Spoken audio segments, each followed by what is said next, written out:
안녕하세요. 달빛다리 진스입니다. 오랜만에 채널을 통해서 인사를 드리게 되었는데요. 오늘 제가 소개를 할 책은 바로 진화인간이라는 책입니다. 이 책은 총 3개, 3부작으로 구성된 시리즈물이에요. 그래서 책을 읽기 위해서는 사실 첫 번째 1부부터 읽을 필요가 있습니다. 비누인간, 그리고 진화인간, 마지막 도플인간으로 마무리되는 이 3부작 시리즈가 아직은 완성되지는 않은 상태입니다. 내년에 나올 예정이라고 하거든요. 과연 이 이야기의 마무리는 어떻게 될지 굉장히 궁금한데, 이 책은 고학년 친구들 그리고 청소년 친구들에게 추천을 하고요. 특히 SF에 관심이 있는 친구들, 그리고 어떤 지구인 말고 그 다른 생명체, 외계인이라는 존재에 대해서 관심 있는 친구들이라면 또 재미있게 읽을 수 있을 것 같습니다. 저는 개인적으로 외계인을 믿고 이런 외계인들이 나오는 이야기들이 되게 재밌거든요. 오래된 고전, ET부터 해서 굉장히 많은 이야기들이 있는데, 그 가운데 최근에 읽었던 프로젝트 헤일메리라는 작품이 생각이 납니다. 거기에 외계인이 등장을 하거든요. 그 책은 굉장히 유쾌하고 재밌게 읽었어요. 근데 이 책은 조금 다크한 모드로 진행이 됩니다. 좀 어두워요. 그리고 현재 시점에서 지구에서 일어나는 그런 안 좋은 이야기들도 포함되어 있는데요. 작가님의 방대한 세계관과 놀라운 지식에 정말 감탄을 하면서 읽었습니다. 지금 3부작 시리즈에서 비누인간, 진화인간, 도플인간이라고 하지만 결국 이들은 같은 생명체입니다. 하나의 생명체를 바라보는 독자의 시선을 나타낸 거라고 생각을 하는데요. 자, 이들의 존재는 시드인이라는 한 생명체입니다. 자, 인간의 모습을 하고 있고요. 근데 뭔가 조금 인간과는 다른 게 있어요. 그게 1부에서 그려지는 비누인간의 모습인데요. 한 마을에서 이 비누인간과 그냥 우리가 알고 있는 지구인들이 같이 살고 있어요. 그런데 이 비누인간은 외형은 인간을 하고 있지만 뭔가 석연찮은 구석을 조금씩 보입니다. 그 예시로 밥이나 다른 음식물은 섭취하지 않는데 뭔가 비누 모양으로 된 네모난 거를 막 먹어요. 그리고 자기 얼굴을 막 깎아요. 우리 그 비누로 조각하는 것처럼. 좀 무섭죠. 근데서 막 하얀색 피를 흘리고, 근데도 죽지 않는 거죠. 그리고 이제 분명히 아빠라고 소개를 했었는데 그 아빠가 딸을 협박하면서 막 목을 조르고 이런 모습들이 발견이 되는 거예요. 그리고 막 누군가는 갑자기 몸이 갑자기 비대해지는 거. 그러니까 살이 찌는 것 이상으로 몸이 점점 덩치가 커지는 이런 모습들이 이제 여기에서 그려집니다. 그러면서 새로운 종족이라는 것을 이제 알려주는 거죠. 이들은 프로젝트의 일환으로, 즉 실험체가 되어서 이 마을에서 적응하는지를 테스트를 받는 거예요. 그러다가 본부에서 이 프로젝트는 중지한다 라는 명령에 따라서 이들이 모두 어떻게 보면 죽임을 당하게 되는데요. 그 가운데 살아남은 인물 다엘이라는 이 시드인이 있습니다. 이 친구가 살아남아서 그 지구의 한 일반 가정집에 들어가게 되는데, 거기에서 일어나는 일들, 그리고 자기의 존재가 과연 무엇인지, 비누인간으로 알려져 있던 이 시드인들이 진짜로 어떤 존재인지, 어떤 생명체인지에 대해서 그려지는 것이 바로 이 두 번째 2부작인 진화인간입니다. 살아남은 시드인 이 다엘이 자기를 살려준 사람의 그 정보에 따라서 한 일반 가정집에 숨어들게 됩니다. 근데 그 가정집도 뭔가 좀 이상한 거예요. 거기에는 메이슨이라는 아주머니랑 그 다음에 그녀의 딸인 유주라는 아이가 살고 있는데요. 뭔가 평범한 가정처럼 꾸며져 있지만 평범하지 않은 가정입니다. 이 메이슨이라는 사람은 실제로 연구자였어요. 연구자. 그러니까 그 본부에서 파견된 사람 중에 한 명인 거죠. 어떻게 보면 이 시드인들을 연구하는 사람 중에 한 명이었던 거였어요. 그래서 어떤 계획을 가지고 다엘을 감시를 하게 되는데, 당연히 이제 다엘을 속여야 되죠. 근데 이 다엘은 거기에 있으면서 유주라는 인물과 뭔가 연결고리를 만들게 됩니다. 유주라는 그 작은 그 메이슨의 딸이 이 다엘에게 뭔가 정보를 주는 것 같은데 굉장히 까칠하고 날카롭고 막 그래요. 그리고 이 집에서 나가라고 굉장히 다엘에게 공격적으로 그러는데, 유주가 이렇게 하는 데에는 분명히 이유가 있었던 거죠. 그것이 그려지는 게 조금 무섭기도 합니다. 실제로 다엘은 친절하게 보이는 아주머니, 그 메이슨에 의해서 뭔가 잘 보살핌을 갖는 것처럼 보이지만 이 연구자의 의도는 그게 아니었죠. 책을 읽으면서 도대체 이게 무슨 관계지라는 계속 생각을 하게 돼요. 이 메이슨이라는 사람의 정체는 도대체 무엇이며 도대체 이 다해를 통해서 뭘 알아내려고 하는 건지. 제가 조금 헷갈렸던 부분은 계속 이 1부작에서 언급을 했던 비누인간이라는 거에 거의 꽂혀가지고 다헬은 비누인간이야 라는 거에 선입견을 가지고 보게 되었는데, 비누인간은 그냥 부르는 호칭일 뿐이지 실제로 비누로 만들어진 존재가 아니라는 사실을 여러분들이 꼭 기억을 하면 좋겠어요. 다헬은 비누로 만들어진 인간이 아니라 아까 선생님이 언급했던 것처럼 그냥 새로운 생명체입니다. 그냥 외계인이에요, 외계인. 근데 이제 지구인과 똑같은 모습을 하고 있는 거죠. 근데 이들은 세포 구성이 다 남다릅니다. 세포 구성이 완전 남달라요. 말 그대로 이렇게 점점 몸이 커지기도 하고, 근데 이 몸이 커지는 데에는 이유가 있었던 거예요. 그리고 음식을 못 먹는 것처럼 묘사되었지만 실제로는 음식을 먹을 수가 존재였던 거였어요. 비누인간에서 그 프로젝트를 잠정적으로 중단했던 이유가 뭐냐 하면, 이 시드인들, 즉 다헬의 이 외계인 종족들이 몸이 커지다가 폭발을 하는 거였어요. 그 폭발을 하면 당연히 그 폭발을 하면서 열기가 터지고 주변에게 안 좋은 영향을 미치잖아요. 근데 이 폭발하는 이유는 잘 모르겠고, 그것 때문에 이 프로젝트를 폐기를 하고 그 종족들을 다 없애려고 했던 거였는데, 이 메이슨에게는 다른 목적이 있었던 거예요.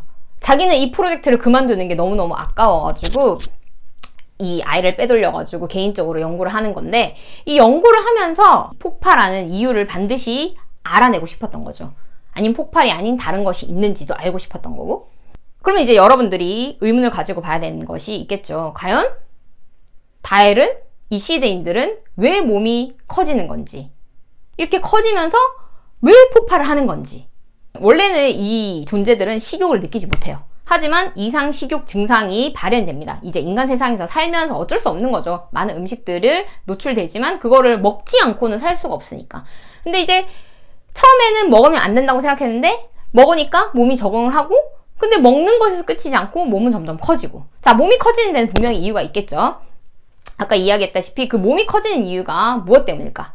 그것은 바로 분열을 하기 위한 목적이었어요. 인간의 출생과는 다른 출생을 하는 거예요. 이들은 마치 아메바, 단세포 분열처럼 자기의 몸이 뚝 떨어져 나가는 형태로 출산을 하는 거였어요. 자, 외계인의 존재가 바로 이것입니다. 이 박사는 이렇게 분열하는 거를 알고 나중에 기절초풍을 하게 됩니다. 여기에서 나오는 시드인들도 지구인보다 훨씬 더 높은 지능을 가진 종족으로 나와요. 이들도 어떤 명에 의해서 여기 지구에 오게 된 거예요. 왜냐하면 자기들은 자기들 세계에서 이미 멸종을 겪었던 거죠. 자, 멸종을 하지 않기 위해서 지구라는 공간을 찾아냈고, 그 공간에서 좀 더 여기서 자기들의 생명력을 번식시킬 수 있는 방법을 찾아내고자 했던 거겠죠. 이건 선생님의 추측입니다.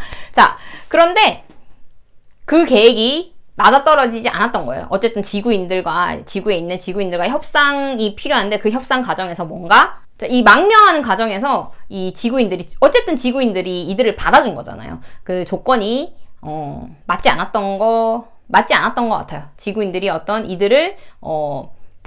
이들을 이들이 잘 적응할 수 있도록 도와줄 것처럼 하면서 그들에게 이제 실험 대상이 되기를 요구를 했겠죠. 하지만 앞서 일부에서 보여졌다시피 이들은 어떻게 보면 대학살을 당하게 되는데요.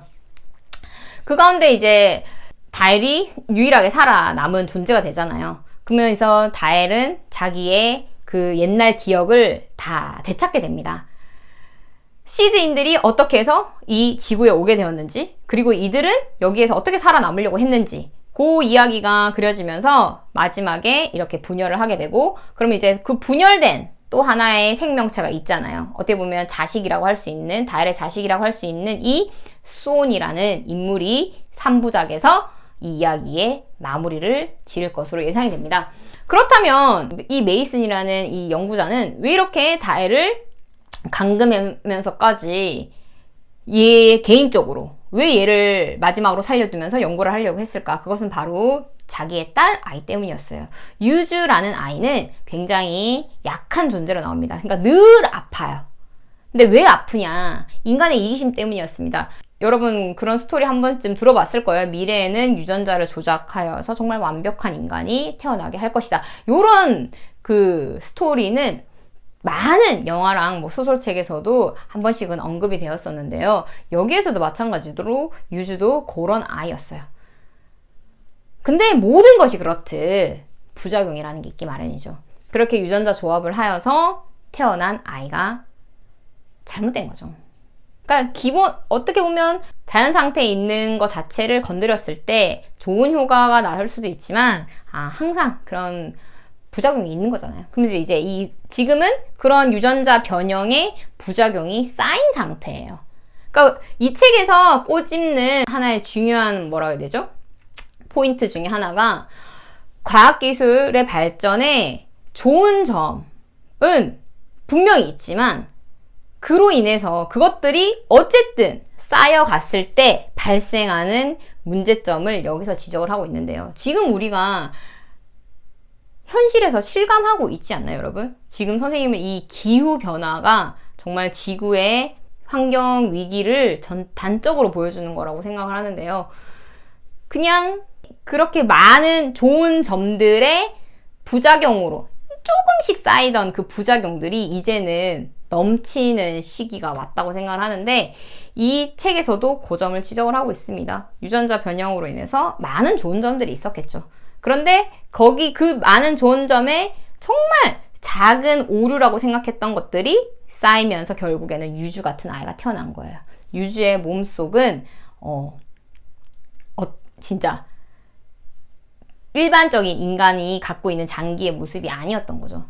고치고 조작하고, 어떻게 보면 그 오류로 이미 죽었어야 할지도 모르는데 엄마의 그 기술력, 엄마의 어떤 연구 실력 때문에 이 아이가 겨우겨우 목숨만 연명하고 있는 거예요. 다엘은 이 유주가 불쌍했던 거죠. 그래서 이 유주를 살려주고 싶어 합니다. 자기의 그 복제 기술, 자기의 분열 기술을 활용해서.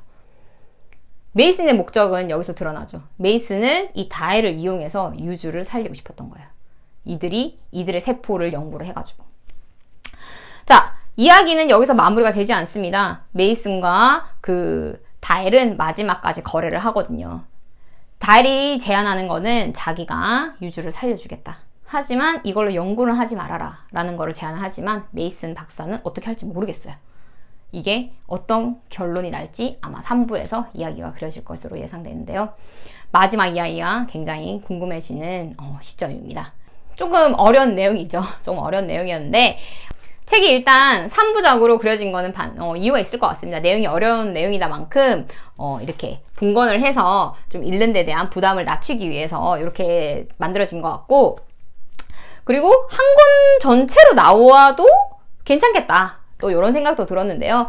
뭐 어떤 의도로 만들어졌든 책 내용이 굉장히 의미가 있고 또 정말 기상천외한 생각지도 못했던 내용들을 담고 있기 때문에 여러분들이 읽으면서 여러분의 세계관도 확장해 볼 수 있는 기회, 그리고 지금의 세계가 당면하고 있는 여러 가지 문제점들에 대해서도 한번 생각해 보는 시간이 되었으면 좋겠습니다.